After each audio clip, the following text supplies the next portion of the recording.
Appreciate the time to be with you today. We're trying something new here.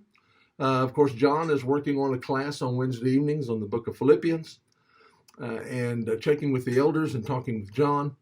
We decided to do another class during the week, and I wanted to balance what was being done. As John is doing a New Testament book, I wanted to focus on an Old Testament book, and it would have been just too much of a temptation to go to Daniel as it relates to this. So I'm going to do the next best thing, and we're going to be looking at a study together now on the book of Isaiah. As we look at an Old Testament book, to borrow from a bad joke, there's two kinds of people in this world. Those who enjoy studying the Old Testament and history, and those who don't.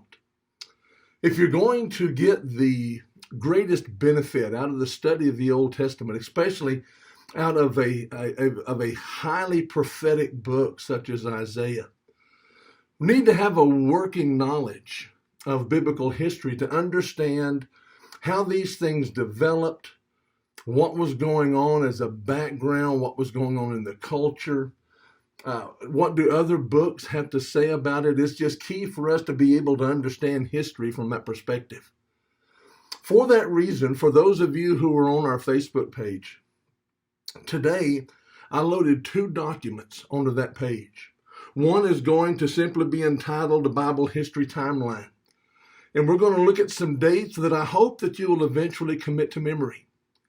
As I teach these classes in school, the students have to memorize these dates as part of the memory work that they have for their class. And that's just simply because so many of the books that we see as it relates for the major, minor prophets, even some of the books of history, it's so key for us to understand when these things took place. And it's an amazing benefit for me as well, because I get so much encouragement and so much strength from seeing the graphic detail of fulfilled prophecy.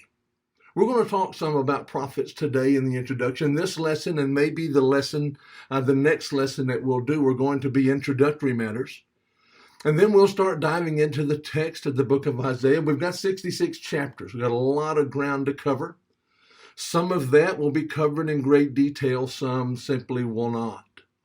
A second document that I've attached to the Facebook page, and hopefully you can download these and print them for your further use. Just keep them in your Bible. Keep them beside you as you're studying this. There's things that you can glance at. And as we mention these kings, you'll know who I'm talking about. When I mention a time frame, you'll know what's going on, what the background is of that. So please print those things out and use them as we move through this study. Where I would like to begin is looking at that biblical historical timeline that I've provided. It begins with the divided kingdom and it ends with Rome coming onto the scene toward the end of the first century. One of the things that you might note, as I was preparing these handouts, I was looking at various sites on the internet. And biblical history, there's room for some disagreement regarding dates. Sometimes, as we look at the dates of the kings that I had presented here, there were 30 and 40 years difference. So you may very well look at a different site and you may see a different number, but this is going to get us in the ballpark of what we're looking at. The dating of the minor prophets is difficult for that very reason. There's a lot of differences there, sometimes 300 and 400 years difference in what those people see as it relates to the dates. It's my belief that because we have the 12 minor prophets listed as they are, that they're somewhat in chronological order. And that will help us to understand later as we talk about early and late dates for these books. So let's look at these dates. And again, these are easy to commit to memory. If you've been in my Bible classes on Sunday mornings, these are dates that we've referred to on numerous occasions. And they're key for us because if we have them locked into our mind, if we have our mind fixed on these dates, then it'll help us as we move through these books to indicate what's going on and whether what a prophet might have been prophesying of, because many of these events, these dates that we're looking at, were all matters of prophecy, some to greater detail than others. But it's important for us to understand the concept of prophecy and fulfilled prophecy, because in my estimation, fulfilled prophecy is one of the greatest proofs of inspiration. We're going to look at several prophecies. There's 110 prophecies or more that are contained in the book of Isaiah. As a matter of fact, he's called the Messianic prophet because there are so many Messianic prophecies there. Some of them are very common. They'll be easily recognized by us. For example, Isaiah chapter 53, and as we look at the Lord's Supper and the reading that we had before the Lord's Supper, we often read from Isaiah 53, verses 1 through 12. Passages such as chapter 2, verses 1 through 4, chapter 9, verses 6 and 7, chapter 7, verse 15. These are all key passages and very well-known passages, and we're going to see many more of these as we look. Well, when we start thinking about the kingdom, we move from the time of the judges to the time of the kings through the books of Judges, 1st, 2nd Samuel, and as we move on through. Remember that the people had demanded a king like the nations around them. God granted them that, and so we find Saul being the first king of what's called the United Kingdom.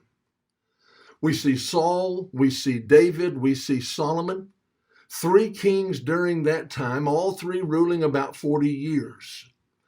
But after Solomon, we have the dividing of the kingdom.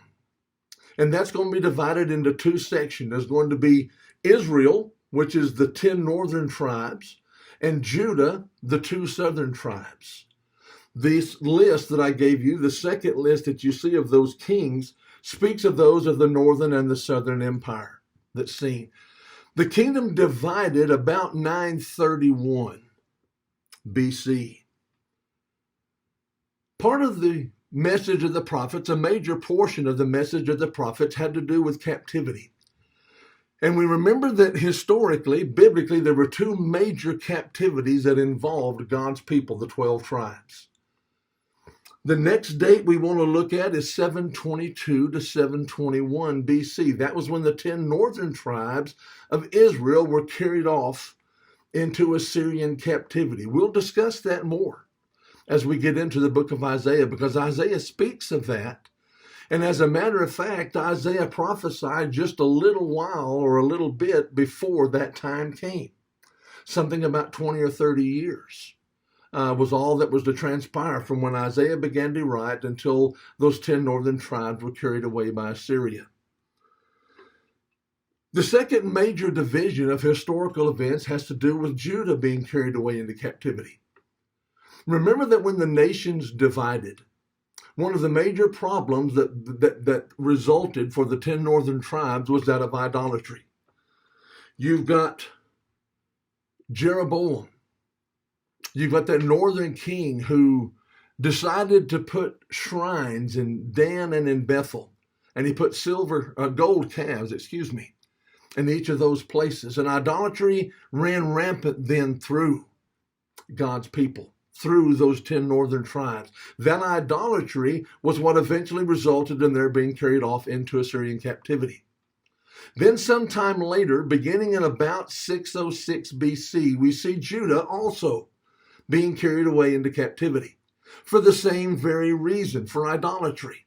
Their rejection of God for an idol that they made with their hands out of wood or stone or whatever element was used.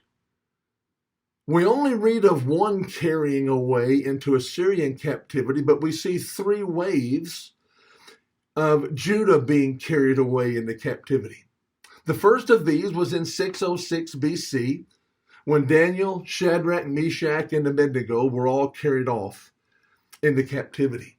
As we read the book of Daniel, as we read of those events that transpired, Daniel interpreting the dream in chapter 2, Shadrach, Meshach, and Abednego taking a powerful, faithful stand against Nebuchadnezzar in chapter 3, and so many of the events there that we're familiar with. These things were all taking place in and about the time of this first wave into captivity, beginning in 606. The second wave of captivity involved Ezekiel. Him and about 20,000 others were carried away about 597 BC into captivity. And as we read the book of Ezekiel then, we basically find him standing beside the river Chebar in Babylon. And he's making prophecies or indicating prophecies that involved God's people there, but also involved those back in Judah who were still there in Jerusalem. The third and final wave of captivity is going to result in almost everybody else being carried away into captivity. Just a few were left behind. But the catastrophic event that occurred in 586 BC in that third and final wave was the destruction of the temple. All of this had been a matter of prophecy. Now, one of the great rays of light that shine through this difficult time of captivity. And again, I want you to remember what it is they're dealing with. So many prophecies were indicated about the atrocities. History is filled with the atrocities of Assyria, to the point that many of the people were led away by a hook through their cheek, tied together with ropes and dragged away. They were horrible people, and it was a horrible time. When you look at the captivity in Babylon, you see Daniel and his friends being treated somewhat fairly. You're looking at Nebuchadnezzar, and you're looking at others who use these young Jewish men in various places throughout the kingdom. Daniel was able to rise to a place of prestige, providentially, I believe, to deal with those things during that time. But one of the shining lights, one of the shining rays through this time is that a remnant was going to be brought back into the land. Now let's go back even further. We look at the book of Genesis and we see basically three ultimate promises being given to Abraham. The people were going to be made a great nation. They were going to receive a land.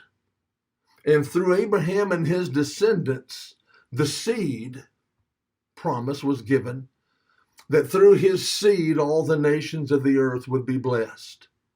By the time that we get down to Babylonian captivity, two of those promises had already been fulfilled. You've got the people becoming a great nation while they were in Egypt through the providential work involving Joseph. And then they were given a land through the leadership of Joshua and Caleb. The book of Joshua describes that for us. But the seed promise had not been fulfilled yet. The promise of the king in Genesis chapter 49 and verse 10, the scepter shall not depart from Judah until Shiloh comes. That had not been fulfilled as yet. God was still working through the Jews, and specifically working through the tribe of Judah to bring about his will. But the seed has not come yet. By the time the Old Testament ends, the seed will not have come yet. And so God always had this remnant in mind that he was going to continue to work his plan. And just as God's people, Judah, was carried away in three waves, the totality of God's people, or representatives of all 12 tribes, are going to be coming back in three waves as well. That's because of a decree that was signed by Cyrus about the year 536 BC. Isaiah prophesied of him. We're going to look at that prophecy. He called him by name long before his birth. But he signed a decree because of a shift in foreign policy. Assyria and Babylon had a foreign policy that was very similar, and that was when you go in and you capture someone, you take them and put them in a strange place, and you take other captives and put them in that place. And that occurred through those two. However, Cyrus had a different foreign policy, and that was if we let the people go back home, return them to their homes, let them have their religion, let them have a sense of self-governing, that they would be easier to control. God providentially saw that and used that to bring his people back in. Zerubbabel was the first commissioned about 536 BC, and his commission involved the rebuilding of the temple. Now we know through our study of the minor prophets, especially the book of Haggai, we see that there was a lull in that work, and Haggai had to come and to jumpstart the people to complete the project. But in that first wave back, that was initially given as a project to Zerubbabel. The second wave coming back in from captivity was in 457 BC, and this involved Ezra. Ezra's job was to reinstitute the law. Remember that during that 70-year period, whether it's a little period of time or whether it's just a complete period of time, we're not going to discuss that any further here. But whatever that time period was, they did not have the temple. So in that sense, they didn't have a place to offer sacrifices. They didn't have a place to worship in that sense. And so we see the synagogue being born during that time of Babylonian captivity, largely credited to Ezra and his work at that time. But now the people are going to come back. The temple is rebuilt, and they're going to reinstitute that system of the law. And Ezra was given that task to carry that out. The third and final wave is going to be in 444 BC, and that's going to involve Nehemiah and his work. When you read the book of Nehemiah, you see from a historical perspective the great leadership qualities that Nehemiah had. Oftentimes, when we study biblical leadership, Nehemiah is at the very heart of that study. He was one who was allowed in that self-rule process. He was able to go and serve as the governor and would report back to the Medo-Persians, who was the king. Nebuchadnezzar was a Medo-Persian king. So we've got 536, 457, and 444 as the three waves coming back into the land. Now, as we saw in Daniel chapter 2, there was this image that described the four world powers that were going to come and go before the establishment of the church. The Babylonians were the first because the passage tells us, you, Nebuchadnezzar, are this head of gold, and it spoke of the Medo-Persians who would follow them. But then there's two more nations that were involved, and one of these we know historically now is Greece. And we think of Alexander the Great being the one who conquered the world and Hellenized the world.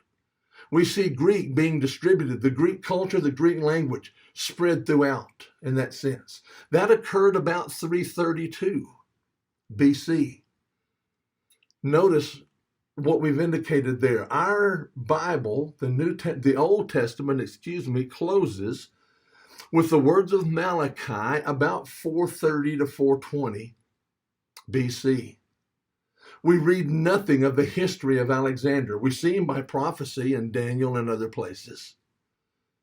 But we've got to look back to the history books. But even in that, we see him fulfilling various prophecies that we may or may not have the time to address in this study. In the days of these kings, the God of heaven will set up a kingdom which shall never be destroyed. It shall break in pieces and consume these kingdoms, and it shall stand forever. Daniel chapter 2, verses 44 and 45. Rome is the final piece to the puzzle. Rome began to rule roughly about 30 BC. All of this then, we're going to be looking at these dates, and they're key for us. Again, I hope you'll keep that handy. I hope that you'll look at it and that you'll be able to see these things that are so key in our understanding how these events all transpired. Now, so much of this has been just simply review. If you've been in my class, we've talked about these things. We've talked about them often. But I do believe in relation to a book such as Isaiah, it was key for us to be able to nail down these dates again, to get these concepts fully in our minds so that we can more easily understand the book of Isaiah as it develops. As we see him talking about kings, as we see him providing prophecies that we're going to be able to see fulfillment. Being able to put these things in a historical framework is going to help us a great deal as we struggle to understand even more of the book. The second document that I handed out was a listing of the kings. This is not going to be as important as far as understanding. This is simply going to give you Another resource to see as we go down through. You notice that we started each of those lists about 931 BC. You've got the kings of Israel first. That's the 10 northern tribes. It starts with Jeroboam the first in 931 BC. It closes out with Hoshea about 722 BC. That's when Israel was carried off into Assyrian captivity. As you look down through this list, you might notice that I have an asterisk by the names of Pekah and Hoshea. And that is because there's differences of opinion as exactly when they ruled. There seemed to be some overlap. There seemed to be a time when rivals were also ruling and they were ruling by themselves. I just decided to leave it very general for our cases. That might be a good study later to be able to nail those names down. If history is something that you really want to focus on, there are a lot of resources out there for that. One of the things that we note about the 10 northern tribes of Israel is that there was not one good king mentioned. Every one of them were evil. Idolatry had rotted that culture to the core. There were 9 different dynasties of kings, 9 different sets of family rule as they moved down through. It was a dark time for their people because of the corruption, because things were simply not what they needed to be. Amos was a minor prophet who was sent to preach to them, to try to get them to turn things around. And they basically sent him home, indicating they wouldn't support him to preach in that way there. It was a stiff-necked, hard-headed people that was fully entrenched and enslaved by idolatry. But then when you look at the second list, there were some good kings. It was kind of a mix. But one of the fascinating things for me is to see how this list of the kings of Judah was a fulfillment of prophecy. David was promised in 2 Samuel chapter 7 that God was going to keep that kingly line pure. Remember, let's backtrack all the way to Genesis 49:10. They were given the prophecy that the scepter would not depart from Shiloh, from the one to whom it belonged, comes. The scepter would not depart from Judah until the one to whom it belongs comes. Very clearly, a messianic prophet. Christ was going to serve as king through the line of Judah. Hence, there was one dynasty. It was all through David's line that we see these kings. And it was key to our understanding what we see here in the book. Well, having taken that historical sketch, what I would like for us to do for the last few minutes, again, I'm going to try to keep these to about 30 minutes. There'll be one of these per week. We'll see how long it takes us to get through the material. Some areas I'm going to want to slow down and really nail down. In other areas, we're going to move on relatively quickly as we try to get an overall picture of what we see. When we look at some introductory material for Isaiah, first of all, we see the section of our Old Testament, the grouping in which we find the book Isaiah, and that is the 5 books of the minor prophets. There were only 4 major prophets. There were only 4 major prophets, but 5 books. You've got Isaiah, you've got Jeremiah, who wrote Jeremiah and Lamentations. Then you've got Ezekiel, and then you've got Daniel, those major prophets. The major prophets, the writings dated from somewhere around 740 BC. I do believe that Isaiah was the earliest. And 740 is going to be a pretty workable date. Some back it up a few more years, some go the other way a few more years. But I'm going to zero in on that time. We see them ranging from about 740 to about 606 BC. Daniel is we take Ezekiel, a little further than Daniel out of order there. But we're going to somewhere around 600 BC, give or take. And so we see these major prophets covering a time of about 140 years in their prophecy. They had different focuses. They had different points of emphasis. They had different purposes because they largely spoke to different people in that regard. Then we have the minor prophets, and that's the last 12 books of our Old Testaments.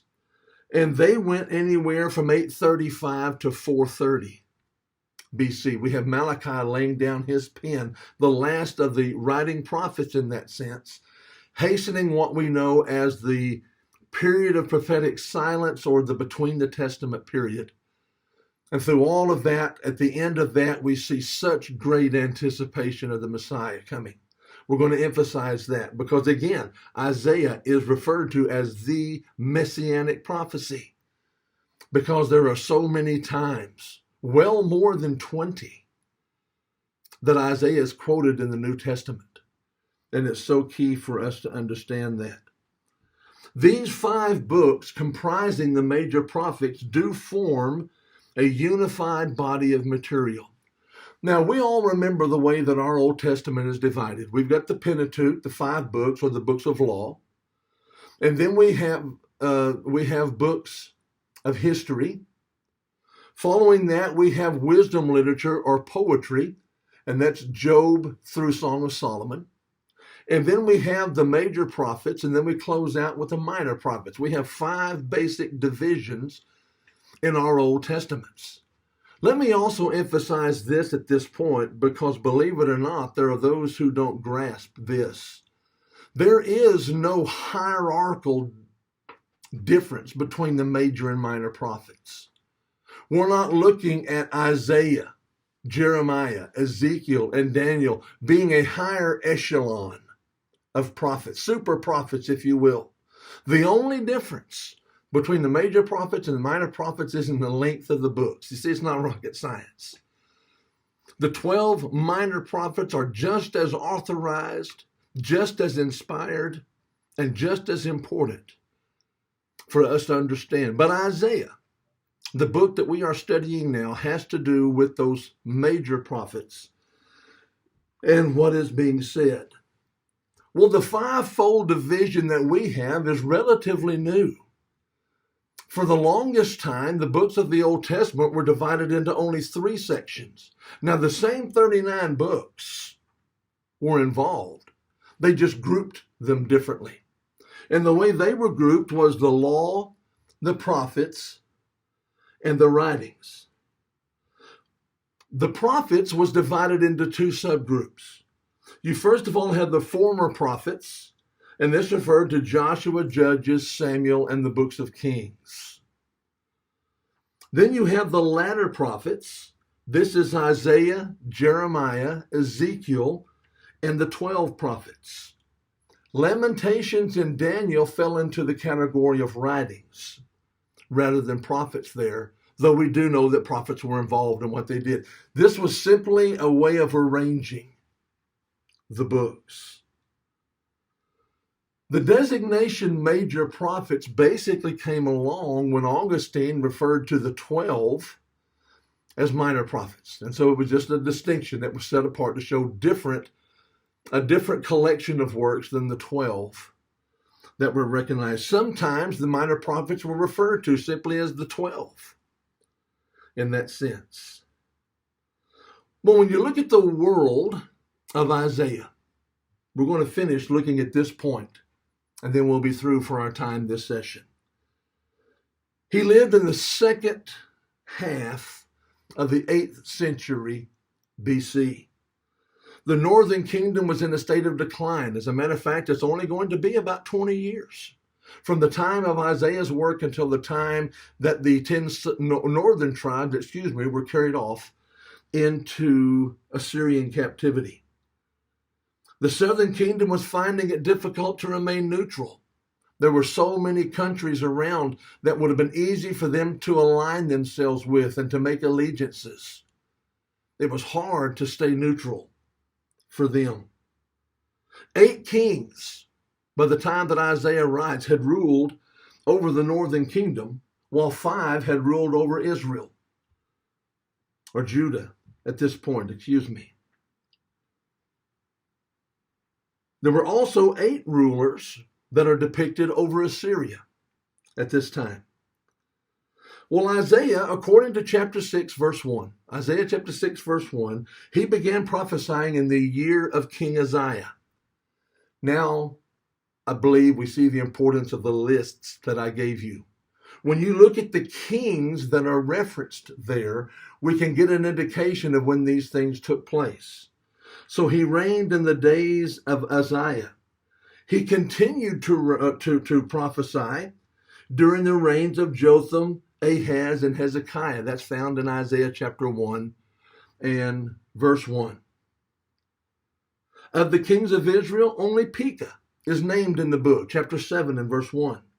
2 kings of Samaria are named, Sargon II, that's in chapter 20, verse 1, and Sennacherib, chapter 36, chapter 37, a couple of places there. Egypt and Syria also played minor roles in the historical context of the book. Now, we're going to stop there for this session. We'll pick up there next time. I might backtrack just a little bit to get the flow of where we are here. We're going to start looking at that Neo-Assyrian area. We're going to see the kings of Judah that are mentioned by Isaiah, and then we're going to look at the man himself. And hopefully you'll benefit from that study. Thank you for your attention here. I hope that these will benefit you. I hope that you will be encouraged, will be uplifted, will be strengthened by this study as we continue to move through God's inspired book of Isaiah.